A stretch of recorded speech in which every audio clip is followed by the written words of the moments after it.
உடலுறுப்பு தானம் செய்தவர்கள் பல 100 உயிர்களை வாழ வைத்திருக்கிறார்கள். அவர்களுக்கு எனது வணக்கம். உடலுறுப்பு தானத்தில் தமிழகம் முதன்மை மாநிலமாக இருப்பது சிறப்பு என முதல்வர் ஸ்டாலின் தெரிவித்துள்ளார். திமுக எம்பியும் எம்எல்ஏவும் மேடையிலேயே சண்டை போட்டுக் கொள்கிறார்கள். அப்படி இருக்கையில் இவர்கள் எப்படி மக்களை காப்பாற்றுவார்கள் என அதிமுக பொதுச் செயலாளர் பழனிசாமி கேள்வி எழுப்பியுள்ளார். தன்னிடம் சொல்லியிருந்தால் பிரதமரை சந்திக்க ஏற்பாடு செய்திருப்பேன் என நயினார் நாகேந்திரன் கூறியதில் எள்ளளவும் உண்மை இல்லை என முன்னாள் முதல்வர் ஓ பன்னீர்செல்வம் தெரிவித்துள்ளார். நாளை ஆடிப்பெருக்கு முதல் தமிழக பாரதிய ஜனதா நீர்வளம் காப்போம் என்ற பெயரில் கேட்பாரற்று கிடக்கும் நமது நதிகள் மற்றும் நீர்நிலைகளை காக்கும் பிரச்சாரத்தை முன்னெடுக்கவிருக்கிறது என தமிழக பாரதிய ஜனதா தலைவர் நயினார் நாகேந்திரன் தெரிவித்தார். மதுரை உயர்மறை மாவட்டத்தின் 7வது பேராயராக அந்தோணிசாமி சவரிமுத்து பொறுப்பேற்றார். இந்த விழாவில் தமிழக பாரதிய ஜனதா தலைவர் நயினார் நாகேந்திரன் பங்கேற்று வாழ்த்து தெரிவித்தார். இந்தியர்கள் வேண்டாம் என்று சொல்கிற நாட்டில் கூனி குறுகி வேலை பார்க்க வேண்டாம். அமெரிக்க அதிபர் டிரம்ப் பேச்சை குறிப்பிட்டு முன்னாள் தமிழக பாரதிய ஜனதா தலைவர் அண்ணாமலை கருத்து தெரிவித்துள்ளார். தமிழகத்தில் உள்ள வட இந்திய வாக்காளர்கள் எல்லாம் பாரதிய ஜனதாவினர்தான்.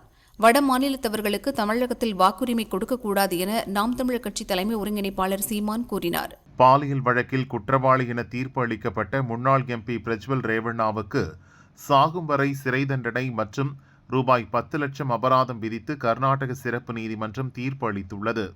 தேர்தல் ஆணையம் வெளியிட்ட வரைவு வாக்காளர் பட்டியலில் தனது பெயர் இல்லை என பீகார் முன்னாள் துணை முதல்வரும் ஆர்ஜேடி தலைவருமான தேஜஸ்வி யாதவின் குற்றச்சாட்டால் பரபரப்பு ஏற்பட்டுள்ளது. வாக்காளர் பட்டியலில் தனது பெயர் இல்லை என கூறிய ராஷ்டிரிய ஜனதா தளம் கட்சி தலைவர் தேஜஸ்வி யாதவ் குற்றச்சாட்டுக்கு மறுப்பு தெரிவித்த தேர்தல் ஆணையம் திகா தொகுதியின் வாக்காளர் பட்டியலின் 416வது எண்ணில் தேஜஸ்வியின் பெயர் இடம்பெற்றிருப்பதாக பதிலளித்துள்ளது. பிரபல நடிகர் மதன் பாப் சென்னையில் அடையாறில் உள்ள வீட்டில் உடல்நலக்குறைவால் காலமானார். அவருக்கு வயது 71. ஆந்திராவின் சாலை உள்கட்டமைப்பை அடுத்த 2 ஆண்டுகளுக்குள் அமெரிக்காவைப் போல் மேம்படுத்துவோம் என மத்திய நெடுஞ்சாலைத்துறை அமைச்சர் நிதின் கட்கரி உறுதியளித்துள்ளார்.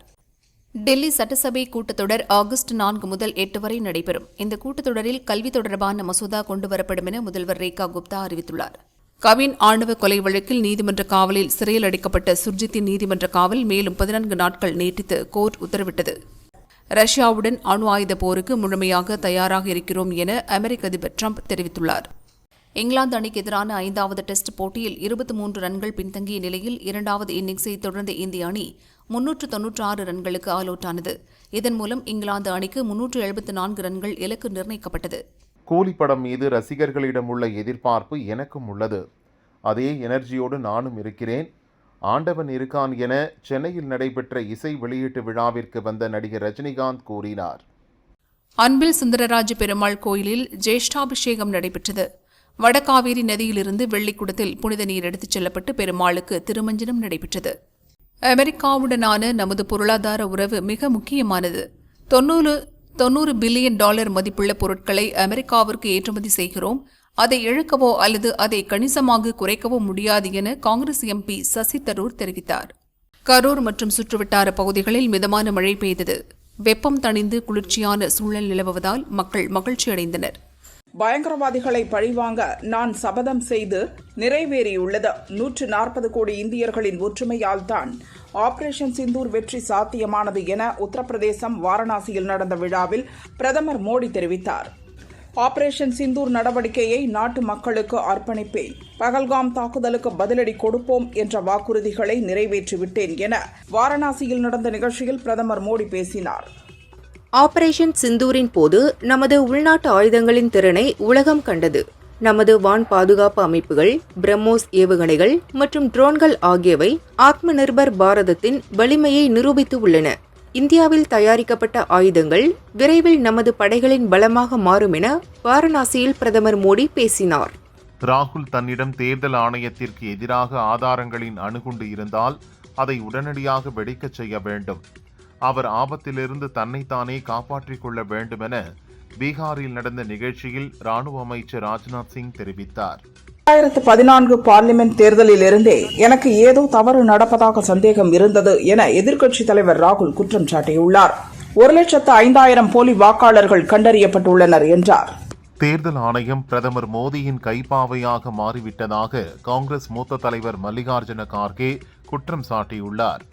பாரதிய ஜனதா ஆட்சியின் கீழ் அரசியலமைப்பு ஆபத்தில் இருப்பதாகவும் தெரிவித்தார். தேர்தல் ஆணையம் வெளியிட்ட வரைவு வாக்காளர் பட்டியலில் தனது பெயர் இல்லை என பீகார் முன்னாள் துணை முதல்வரும் ஆர்ஜேடி தலைவருமான தேஜஸ்வி யாதவின் குற்றச்சாட்டால் பரபரப்பு ஏற்பட்டுள்ளது. வாக்காளர் பட்டியலில் தனது பெயர் இல்லை என கூறிய ராஷ்டிரிய ஜனதா தளம் கட்சி தலைவர் தேஜஸ்வி யாதவ் குற்றச்சாட்டுக்கு மறுப்பு தெரிவித்த தேர்தல் ஆணையம் திகா தொகுதியின் வாக்காளர் பட்டியலின் 416வது எண்ணில் தேஜஸ்வியின் பெயர் இடம்பெற்றிருப்பதாக பதிலளித்துள்ளது. பாலியல் வழக்கில் குற்றவாளி என தீர்ப்பு அளிக்கப்பட்ட முன்னாள் எம்பி பிரஜ்வல் ரேவண்ணாவுக்கு சாகும் வரை சிறை தண்டனை மற்றும் ரூபாய் 10 லட்சம் அபராதம் விதித்து கர்நாடக சிறப்பு நீதிமன்றம் தீர்ப்பு அளித்துள்ளது. சென்னையில் நலம் காக்கும் ஸ்டாலின் என்ற புதிய திட்டத்தை முதல்வர் ஸ்டாலின் துவக்கி வைத்தார். நாட்டு மக்களின் நலனே எனது நலன், மக்களை சந்தித்தால்தான் எனக்கு உற்சாகம் என நிகழ்ச்சியில் பேசினார். நலம் காக்கும் ஸ்டாலின் திட்ட முகாமிற்கு வருபவர்களை நோயாளிகள் என்று கூறக்கூடாது, மருத்துவ பயனாளிகள் என்று கூற வேண்டும் என முதல்வர் ஸ்டாலின் தெரிவித்துள்ளார். தமிழகத்தில் அதிமுக ஆட்சி அமைந்ததும் போதைப் பொருட்கள் விற்பனை இரும்பு கரம் கொண்டு ஒடுக்கப்படும் என அக்கட்சியின் பொதுச் செயலாளர் பழனிசாமி கூறியுள்ளார். தமிழகத்தில் சாலை விரிவாக்கம் செய்ய இந்திய தேசிய நெடுஞ்சாலை ஆணையம் அனுமதி கொடுத்தும் அரசு கிடப்பில் போட்டுள்ளது என்று தூத்துக்குடி சுற்றுப்பயணத்தில் அதிமுக பொதுச் செயலாளர் பழனிசாமி குற்றம் சாட்டினார். ஆணவ கொலை வழக்கை விசாரிக்கும் சிபிசிஐடி மீது நம்பிக்கை இல்லை என்று விசிக தலைவர் திருமாவளவன் கூறுவது முதல்வர் ஸ்டாலின் மீது அவருக்கு நம்பிக்கை இல்லை என்பதை காட்டுவதாக தமிழக பாரதிய ஜனதா தலைவர் நயினார் நாகேந்திரன் கூறியுள்ளார். தனது வீட்டில் ஒட்டுக்கேட்பு கருவி வைத்தது அன்புமணிதான், உலகிலேயே தந்தையை வேவு பார்த்த மகன் அவர்தான் என சென்னையில் பாமக நிறுவனர் ராமதாஸ் பரபரப்பு குற்றச்சாட்டை கூறி பேட்டியளித்துள்ளார். வடமாநிலத்தவர்களை வாக்காளர்களாக சேர்த்தால் தமிழக அரசியல் தலைகீழாக மாறிவிடும் என விசிக தலைவர் திருமாவளவன் தெரிவித்துள்ளார். எந்த மாநிலத்தைச் சேர்ந்தவராக இருந்தாலும் தமிழகத்தில் வாக்குரிமை இல்லை என்ற நிலையை உருவாக்க வேண்டும் என்றார். வெளிமாநிலத்தவரை தமிழகத்தில் வாக்காளர்களாக சேர்ப்பதால் வரும் காலங்களில் தமிழகத்தில் அரசியல் மாற்றம் ஏற்படும் என அமைச்சர் துரைமுருகன் தெரிவித்தார். ஸ்டாலினை OPS பிரேமலதா நலம் விசாரித்ததில் எந்த பின்னணியும் இல்லை, முன்னணியும் இல்லை. தலைவருக்கு உடல்நிலை சரியில்லை என்பதால் அரசியல் பண்பாட்டுடன் வந்து பார்த்தார்கள், அவ்வளவுதான் என நீர்வள அமைச்சர் துரைமுருகன் கருத்து தெரிவித்தார். அதிமுக பொதுச் செயலாளர் பழனிசாமி பாஜகவிற்கு வக்காலத்து வாங்குவதற்காக மதவாத கட்சியே இல்லை என்று கூறுவது பச்சை பொய் என இயற்கை வளங்கள் அமைச்சர் ரகுபதி தெரிவித்தார். வைகோவும் என்னை நீக்கவில்லை, நானும் மதிமுகவில் இருந்து விலகவில்லை, மதிமுகவில்தான் பயணிக்கிறேன் என மல்லை சத்யா கூறியுள்ளார். விசாரணை எனும் பெயரில் இன்னும் எத்தனை உயிரை பறிக்க திட்டமிட்டிருக்கிறது திமுக அரசு? தமிழகத்தில் சட்டத்தின் ஆட்சிதான் நடக்கிறதா என்று அமமுக பொதுச் செயலாளர் டிடிவி தினகரன் கேள்வி எழுப்பியுள்ளார். அமெரிக்க அதிபர் டொனால்டு ட்ரம்ப் நேற்று அணு ஆயுத தாக்குதல் நடத்தும் 2 நீர்மூழ்கி கப்பல்களை ரஷ்யா நோக்கி அனுப்பி வைக்க உத்தரவிட்டதாக தகவல் வெளியாகியுள்ளது. விலை சலுகை கிடைக்காதது, அமெரிக்க வரி விதிப்பு ஆகிய காரணங்களால் ரஷ்யாவிடமிருந்து கச்சா எண்ணெய் கொள்முதலை இந்திய பொதுத்துறை எண்ணெய் நிறுவனங்கள் நிறுத்தியுள்ளன. இது ஒரு நல்ல நடவடிக்கை என ட்ரம்ப் வரவேற்றுள்ளார். நாளை ஆடிப்பெருக்கு முதல் தமிழக பாரதிய ஜனதா நீர்வளம் காப்போம் என்ற பெயரில் கேட்பாரற்று கிடக்கும் நமது நதிகள் மற்றும் நீர்நிலைகளை காக்கும் பிரச்சாரத்தை முன்னெடுக்கவிருக்கிறது என தமிழக பாரதிய ஜனதா தலைவர் நயினார் நாகேந்திரன் தெரிவித்தார். 2025ஆம் ஆண்டிற்கான உலகின் முதல் 10 பெரும் செல்வந்தர்கள் பட்டியலை போப்ஸ் பத்திரிகை வெளியிட்டிருக்கிறது. இந்த பட்டியலில் பிரபல தொழிலதிபர் எலான் மஸ்க் தொடர்ந்து முதலிடத்தை தக்க வைத்துக் கொண்டுள்ளார்.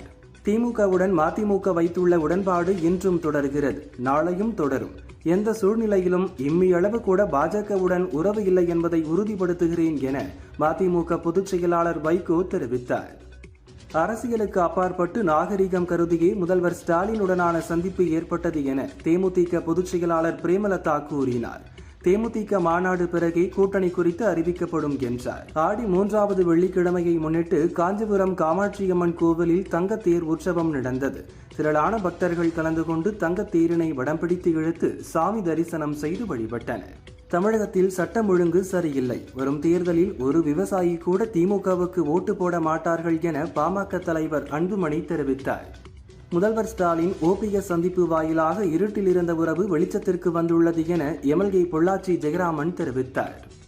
தாமிரபரணி வைப்பாறு இணைப்பு திட்டத்தை திமுக அரசு கைவிட்டது. அதிமுக ஆட்சிக்கு வந்ததும் கொண்டுவரப்படும். தீப்பெட்டி மற்றும் கடலை மிட்டாய் தொழில் வளர்ச்சிக்கு தேவையான அனைத்து உதவிகளும் செய்யப்படும் என பழனிசாமி தெரிவித்தார். மத்திய சாலை போக்குவரத்து அமைச்சர் நிதின் கட்கரி திருப்பதி ஏழுமலையான் கோவிலில் சாமி தரிசனம் செய்தார். அவருக்கு வேத பண்டிதர்கள் மூலம் வேத ஆசீர்வாதம் செய்து வைத்தனர். சென்னையில் இன்று 22 கேரட் ஆபரண தங்கத்தின் விலை சவரனுக்கு 1120 ரூபாய் அதிகரித்து ஒரு சவரன் 74,320 ரூபாய்க்கு விற்பனையாகிறது. கிராமுக்கு 140 ரூபாய் உயர்ந்து ஒரு கிராம் 9,290 ரூபாய்க்கு விற்பனை செய்யப்படுகிறது. ஆணவ கொலைகளுக்கு காரணம் கட்சிகள் அல்ல, சமுதாய அமைப்பு. ஆணவ கொலைகள் சுதந்திரம் வாங்குவதற்கு முன்னாலிருந்தே நடந்து வருகிறது. அதை மாற்ற வேண்டும் என கமல்ஹாசன் எம்பி கூறினார். பராமரிப்பு பணிகள் காரணமாக புதுச்சேரி விழுப்புரம் இடையே வரும் 5ஆம் தேதி வரை மெமு ரயில்கள் ரத்து செய்யப்பட்டுள்ள நிலையில் மேலும் ஒரு வாரம் ரத்து நீடிக்கப்பட்டுள்ளதாக திருச்சி ரயில்வே கோட்ட அதிகாரி தெரிவித்துள்ளார். பாமக பொதுக்குழு கூட்டம் வரும் 9ஆம் தேதி மாமல்லபுரத்தில் நடைபெறவுள்ளதாக கட்சியின் தலைவர் அன்புமணி தெரிவித்துள்ளார். காலமெல்லாம் போற்றப்படும் திருக்குறளை இந்தியாவின் தேசிய நூலாக அறிவிக்க வேண்டும் என பிரதமர் மோடிக்கு கவிஞர் வைரமுத்து கோரிக்கை வைத்துள்ளார். சுதந்திர தினத்தன்று ஜனாதிபதி மாளிகையில் நடைபெறும் வரவேற்பு நிகழ்ச்சியில் பங்குபெற கடலூர் விவசாயி ரங்கராஜுக்கு அழைப்பிதழ் அனுப்பப்பட்டுள்ளது. இந்த சிறப்பு அழைப்பிதழ் தமக்கு பெருமையையும் மகிழ்ச்சியையும் அளிப்பதாக ரங்கராஜ் தெரிவித்துள்ளார். கடந்த ஜூலை மாதம் ஜிஎஸ்டி மூலம் 1,95,735 கோடி ரூபாய் வசூலாகியுள்ளது. இது கடந்த ஆண்டு ஜூலை மாதம் வசூலான தொகையை விட 7.5% அதிகம் என மத்திய அரசு தெரிவித்துள்ளது. தமிழகத்தில் நிலம் கிடைக்காததால் 5 ரயில்வே திட்டங்கள் தாமதமாகியதாக மத்திய ரயில்வே துறை அமைச்சர் அஸ்வினி வைஷ்ணவ் கூறியுள்ளார். 4,315 ஹெக்டேர் நிலம் தேவைப்படும் நிலையில் 1,038 ஹெக்டேர் நிலம் மட்டுமே கையகப்படுத்தப்பட்டுள்ளது என்றார். ஒப்பந்த ஊழியர்களை பணி நிரந்தரம் செய்ய கோரி புதுச்சேரி அரசு போக்குவரத்து கழக ஊழியர்கள் 6வது நாளாக வேலை நிறுத்தத்தில் ஈடுபட்டுள்ளனர். ரஷ்யாவின் குரில் தீவில் நேற்றிரவு 11:50 மணிக்கு மீண்டும் சக்தி வாய்ந்த நிலநடுக்கம் ஏற்பட்டுள்ளது. இது ரிக்டர் அளவில் 6.2 பதிவாகியுள்ளது. உரிய ஆவணங்களின்றி கோவையிலிருந்து கேரளாவுக்கு கொண்டு செல்லப்பட்ட 26,04,000 ரூபாய் மற்றும் கவரிங் வளையல்களை போலீசார் பறிமுதல் செய்து அப்துல் ஹக்கீம் மற்றும் அப்துல் ரஹ்மான் ஆகியோரையும் விசாரணை நடத்துகின்றனர். சிறுநீரக கடத்தலை திருட்டு என்று சொல்லாமல் முறைகேடு என்று குற்றத்திற்கு புதிய விளக்கம் அளித்த அமைச்சர் சுப்பிரமணியம் இந்த குற்றத்தை சரி செய்ய என்ன நடவடிக்கை எடுத்திருக்கிறார் என பாஜக தேசிய மகளிரணி தலைவர் வானதி சீனிவாசன் கேள்வி எழுப்பியுள்ளார். பராமரிப்பு பணிகள் காரணமாக கும்மிடிப்பூண்டி சூலூர்பேட்டை வழித்தடத்தில் இயக்கப்படும் 17 புறநகர் மின்சார ரயில்கள் இன்று ரத்து செய்யப்பட்டுள்ளது. உள்ளம் தேடி இல்லம் நாடி என்ற பெயரில் நாளை முதல் தேமுதிக பொதுச் செயலாளர் பிரேமலதா சுற்றுப்பயணம் மேற்கொள்கிறார். தேமுதிக நிர்வாகிகள் மற்றும் பொதுமக்களை மாநிலம் முழுதும் சந்திக்கிறார். கோவை கோட்டைமேட்டில் உள்ள சங்கமேஸ்வரர் கோயிலில் சிலை கடத்தல் தடுப்பு பிரிவு போலீசார் ஆய்வு நடத்தினர். கோயிலில் உள்ள சிலைகளையும் ஆவணங்களையும் சரிபார்த்தனர். நாமக்கல் ராசிபுரம் அடுத்த ஆண்டுகளூர் கேட் பகுதியில் உள்ள தனியார் கார் பழுது நீக்கும் நிலையத்தில் ஏற்பட்ட தீ விபத்தில் 30 லட்சம் மதிப்பிலான 7 கார்கள், 2 வீலர்கள், ஸ்பேர் பார்ட்ஸ் என முற்றிலும் எரிந்து சேதமானது. சிறந்த திரைக்கதை, சிறந்த துணை நடிகர் உள்ளிட்ட 3 விருதுகளை வென்ற பார்க்கிங் திரைப்பட குழுவுக்கு நடிகரும் எம்பியுமான கமல்ஹாசன் வாழ்த்து தெரிவித்துள்ளார்.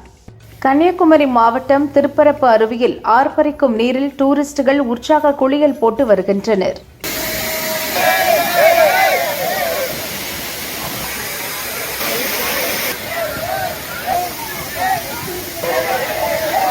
சுருக்குமடி, இரட்டைமடி மற்றும் அதிவேக இன்ஜின் ஆகியவற்றை வைத்து சட்டவிரோத மீன்பிடி தொழில் செய்பவர்களை கண்டித்து தரங்கம்பாடியில் அனைத்து கிராம மீனவர்கள் சார்பில் உண்ணாவிரத போராட்டம் நடந்தது.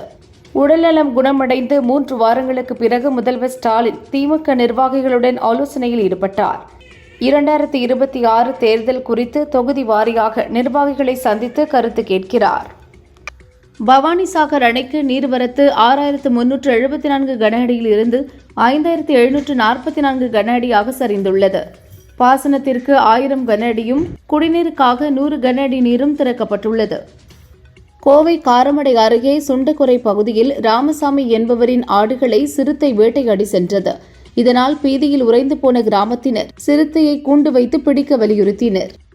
ஸ்ரீவில்லிபுத்தூர் அரசு ஹாஸ்பிட்டல் டாக்டர் ரமேஷ் பாபுவை ராஜபாளையத்தைச் சேர்ந்த பாண்டி கணேஷ் என்ற வாலிபர் முன் விரோதத்தில் கத்தியால் குத்தினார். அவரை போலீசார் குண்டாஸ் சட்டத்தில் கைது செய்தனர்.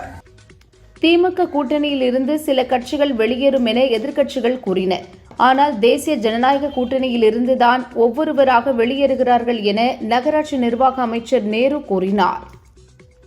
மதுரை மாநகராட்சி வரி விதிப்பில் பல கோடி ரூபாய் முறைகேடு செய்யப்பட்ட புகாரில் ஏற்கனவே 10க்கும் மேற்பட்டோர் கைது செய்யப்பட்டுள்ள நிலையில் வரி விதிப்பு குழு தலைவரான விஜயலட்சுமியின் கணவர் கண்ணன் உள்ளிட்ட மேலும் 2 பேரை போலீசார் கைது செய்துள்ளனர்.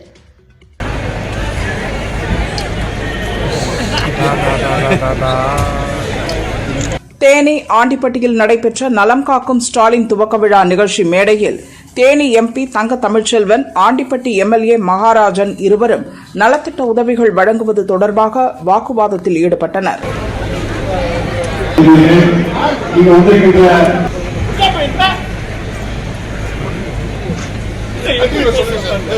வன்னியர் உள் ஒதுக்கீடு வழங்குவது குறித்து அரசுக்கு பரிந்துரை வழங்க அமைக்கப்பட்ட பிற்படுத்தப்பட்டோர் ஆணையத்திற்கான கால அவகாசம் கடந்த ஜூலை 11ஆம் தேதியுடன் முடிந்த நிலையில் மேலும் ஓராண்டுக்கு நீட்டிக்கப்படுவதாக தமிழக அரசு தெரிவித்துள்ளது.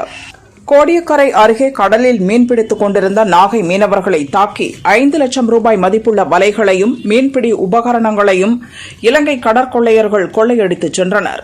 இதில் காயமடைந்த 3 மீனவர்கள் மருத்துவமனையில் அனுமதிக்கப்பட்டுள்ளனர். திருச்சி கண்ணுடையான்பட்டி ரயில்வே கேட் அருகே சுமார் 45 வயது மதிக்கத்தக்க ஆண் ஒருவர் ஓடும் ரயிலில் இருந்து தவறி விழுந்து இறந்தார். திருச்சி ரயில்வே போலீசார் உடலை மீட்டு விசாரிக்கின்றனர். எழும்பூர் ரயில் நிலையத்தில் நடக்கும் மறுசீரமைப்பு பணி காரணமாக ஹைதராபாத்துக்கு செல்லும் சார்மினார் விரைவு ரயில் கடற்கரை ரயில் நிலையத்துக்கு மாற்றப்பட்டுள்ளது. இந்த ரயில் டிசம்பர் 31 வரை கடற்கரையிலிருந்தே இயக்கப்படும் என தெற்கு ரயில்வே அறிவித்துள்ளது. ஒகேனக்கல் காவிரி ஆற்றிற்கு நீர்வரத்து 16,000 கன அடியாக குறைந்த நிலையில் 6 நாட்களுக்கு பிறகு அருவிகளில் சுற்றுலா பயணிகள் குளிக்க மாவட்ட நிர்வாகம் அனுமதி வழங்கியுள்ளது.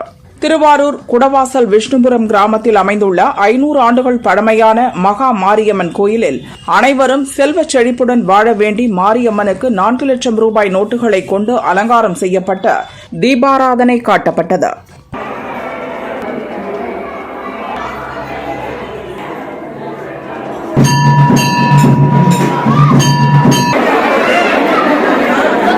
புதுச்சேரி முதல்வர் ரங்கசாமி வரும் 4ஆம் தேதி தனது 75வது பிறந்த நாளை கொண்டாட உள்ளார். இதனையொட்டி புதுச்சேரி முழுவதும் என்ஆர் காங்கிரஸ் தொண்டர்கள் முதலமைச்சர் ரங்கசாமிக்கு வாழ்த்து பேனர்களை வைத்து வருகின்றனர். சிவகங்கை சௌமிய நாராயணபுரம் ஸ்ரீ பாண்டி முனியப்பா கோயில் 21ஆம் ஆண்டு பால்குட விழாவை முன்னிட்டு இரட்டை மாட்டுவண்டி பந்தயம் விமரிசையாக நடந்தது. 27 ஜோடி மாட்டுவண்டிகள் பங்கேற்றன.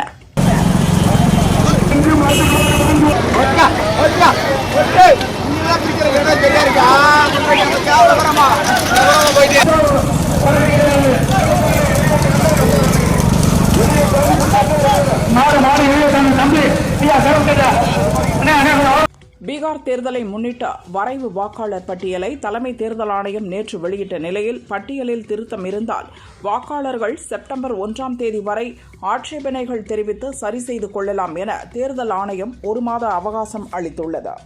வீட்டில் தவறி விழுந்து தலையில் பலத்த காயமடைந்த ஜார்க்கண்ட் அமைச்சர் ராம்தாஸ் சோரனின் உடல்நிலை மோசமடைந்தது. மூளையில் இரத்த உறைவு இருப்பதால் மேல் சிகிச்சைக்காக டெல்லி மருத்துவமனைக்கு அழைத்துச் செல்வதாக அமைச்சர் இர்ஃபான் அன்சாரி தெரிவித்துள்ளார். ஸ்ரீவில்லிபுத்தூர் அருகே மதுரை கொல்லம் தேசிய நெடுஞ்சாலையில் அதிவேகமாக சென்ற தனியார் பேருந்து பைக் மீது மோதியதில் ஆந்திராவைச் சேர்ந்த கல்லூரி மாணவர்கள் 2 சம்பவ இடத்திலேயே இறந்தனர். கிருஷ்ணன் கோவில் போலீசார் விசாரிக்கின்றனர். ஐடி ஊழியர் கவின் ஆணவ கொலை செய்யப்பட்ட வழக்கில் கைதான சுர்ஜித்தை காவலில் எடுத்து விசாரிக்க சிபிசிஐடி போலீசார் திட்டமிட்டுள்ளனர். திங்கள் அல்லது செவ்வாய்க்கிழமை கோர்ட்டில் சிபிசிஐடி போலீசார் மனு தாக்கல் செய்ய நடவடிக்கை மேற்கொண்டு வருகின்றனர்.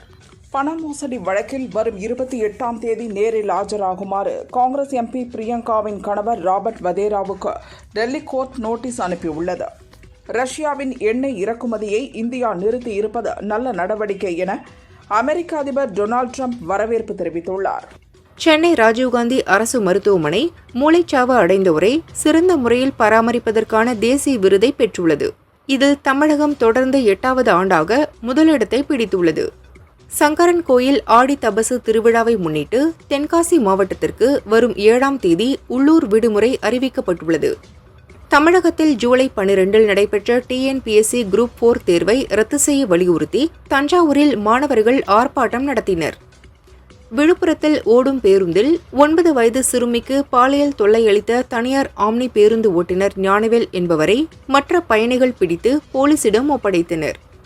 தென்னாப்பிரிக்காவில் காண்டாமிருகங்கள் கடத்தப்படுவதை தடுக்க அவற்றின் கொம்புகளில் கதிரியக்க ஊசி செலுத்தும் முயற்சியை ஆராய்ச்சியாளர்கள் மேற்கொண்டுள்ளனர். இயற்கை விவசாயம் நோக்கி நாம் செல்ல வேண்டும். மாணவர்கள், இளைஞர்கள் விவசாய பயிற்சி திட்டத்தில் இணைந்து பயன்பெற வேண்டுமென தமிழக பாஜக முன்னாள் தலைவர் அண்ணாமலை கூறியுள்ளார். கோவை, நீலகிரி மாவட்டங்களுக்கு வரும் 5ஆம் தேதி சென்னை வானிலை மையம் அதி கனமழைக்கான ரெட் அலர்ட் விடுத்துள்ளது. கேரளா ஸ்டோரி படத்திற்கு தேசிய விருது அறிவித்ததற்கு கேரள முதல்வர் பினராயி விஜயன் கடும் கண்டனம் தெரிவித்துள்ளார். மாநிலத்திற்கு களங்கம் கற்பிக்கும் நோக்கில் தயாரிக்கப்பட்ட படத்திற்கு அங்கீகாரம் கொடுத்து கேரள மாநிலத்தை விருது குழு அவமதித்து உள்ளது என கூறியுள்ளார்.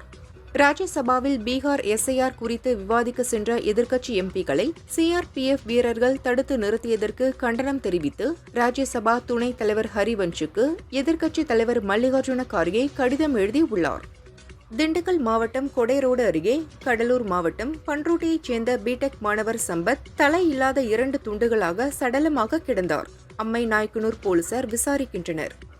கோவையில் கடந்த சில மாதங்களுக்கு முன் போடப்பட்ட மணியக்காரம்பாளையம் நல்லம்பாளையம் ரோட்டில் திடீரென விரிசல் ஏற்பட்டு பள்ளம் உருவாகியுள்ளதால் வாகன ஓட்டிகள் அதிர்ச்சி அடைந்துள்ளனர்.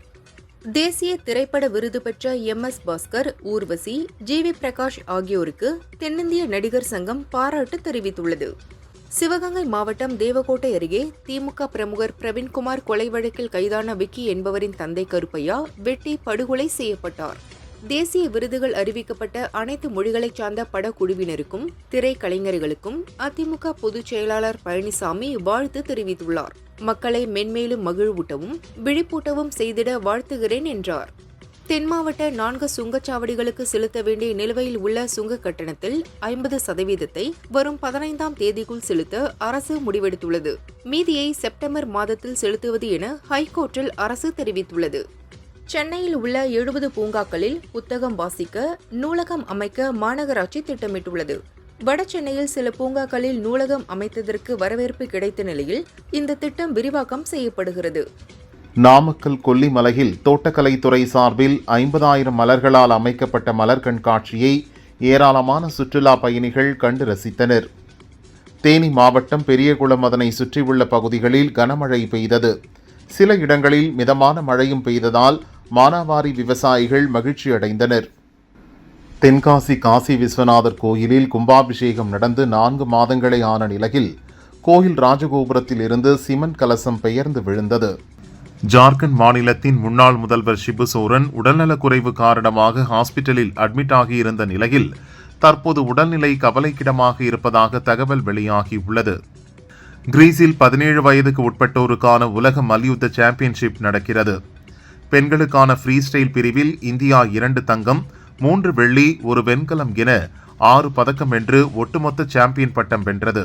தாவேக்க நிகழ்ச்சிகளில் விஜய் படத்தை தவிர வேறு யாருடைய படத்தையும் பயன்படுத்தக்கூடாது என பொதுச் செயலாளர் ஆனந்த் உத்தரவிட்டுள்ளார். ஜம்மு காஷ்மீரின் குல்காமில் ராணுவ வீரர்கள் நடத்திய துப்பாக்கிச் சூட்டில் 2 பயங்கரவாதிகள் சுட்டுக் கொல்லப்பட்டனர். ஒருவன் படுகாயமடைந்தான். மேலும் அப்பகுதியில் தீவிர தேடுதல் வேட்டையில் ராணுவ வீரர்கள் ஈடுபட்டுள்ளனர். டிஐஜி வருண்குமாருக்கு எதிராக அவதூறு கருத்துக்களை தெரிவிக்க நாம் தமிழர் கட்சி ஒருங்கிணைப்பாளர் சீமானுக்கு சென்னை ஹைகோர்ட் இடைக்கால தடை விதித்துள்ளது. தாம்பரம் செங்கோட்டை விரைவு ரயில் மானாமதுரையில் நிறுத்துவது குறித்து பரிசீலிக்கப்படும் என மதுரை ரயில்வே கோட்ட மேலாளர் ஓம் பிரகாஷ் மீனா தெரிவித்துள்ளார். கனமழையால் அமர்நாத் யாத்திரை செல்லும் 2 பாதைகளும் சேதமடைந்திருப்பதால் பராமரிப்பு பணிகள் நடந்து வருகிறது. இதனால் நாளை முதல் அமர்நாத் யாத்திரை செல்ல பக்தர்களுக்கு தடை விதிக்கப்பட்டுள்ளது. ஈரோடு பவானி சாகர் அணையில் பரிசல் கவிழ்ந்ததில் நீரில் மூழ்கி மணிகண்டன், சுரேஷ் என்ற 2 இளைஞர்கள் உயிரிழந்தனர். பவானி சாகர் போலீசார் வழக்கு பதிவு செய்து விசாரணை நடத்துகின்றனர். நடிகை சமந்தா தெலுங்கில் ஒரு படத்திலும் வெப்சீரிஸ் ஒன்றிலும் நடிக்கிறார். உடல் எடையையும் கணிசமாக குறைத்து அதை பராமரித்து வருகிறார். இதன் ரகசியம் பற்றி அவர் கூறுகையில், காலிஃப்ளவர், பிரக்கோலி போன்ற ஊட்டச்சத்து நிறைந்த உணவுகளை எடுத்து வருகிறேன். அதோடு நார்ச்சத்து உணவுகள் மற்றும் உடற்பயிற்சியும் தொடர்ந்து செய்கிறேன். அதனால் உடலை ஃபிட்டாக வைத்துள்ளேன் என்கிறார். லோகேஷ் கனகராஜ் இயக்கத்தில் ரஜினி நடித்துள்ள கூலி படத்திற்கு ஏ சான்று கிடைத்துள்ளது. 18 வயதுக்கு மேற்பட்டவர்கள் மட்டுமே இந்த படத்தை பார்க்க முடியும். பொதுவாக ரஜினி படம் என்றாலே குழந்தைகள், பெண்கள் விரும்பி போய் பார்ப்பார்கள். ஆனால் இந்த படத்திற்கு குடும்பத்துடன் செல்ல முடியாது. கடைசியாக 1989இல் ரஜினியின் சிவா படத்திற்கு ஏ சான்று கிடைத்தது. 36 ஆண்டுகளுக்கு பின் தற்போது இந்த படத்திற்கு இப்படி ஒரு சான்று கிடைத்துள்ளது. கூலி படம் மீது ரசிகர்களிடம் உள்ள எதிர்பார்ப்பு எனக்கும் உள்ளது. அதே எனர்ஜியோடு நானும் இருக்கிறேன். ஆண்டவன் இருக்கான் என சென்னையில் நடைபெற்ற இசை வெளியீட்டு விழாவிற்கு வந்த நடிகர் ரஜினிகாந்த் கூறினார். அன்பில் சுந்தரராஜ பெருமாள் கோயிலில் ஜேஷ்டாபிஷேகம் நடைபெற்றது. வடகாவேரி நதியிலிருந்து வெள்ளிக்குடத்தில் புனித நீர் எடுத்துச் செல்லப்பட்டு பெருமாளுக்கு திருமஞ்சனம் நடைபெற்றது. அமெரிக்காவுடனான நமது பொருளாதார உறவு மிக முக்கியமானது. 90 பில்லியன் டாலர் மதிப்புள்ள பொருட்களை அமெரிக்காவிற்கு ஏற்றுமதி செய்கிறோம். அதை இழக்கவோ அல்லது அதை கணிசமாக குறைக்கவோ முடியாது என காங்கிரஸ் எம்பி சசி தரூர் தெரிவித்தார்.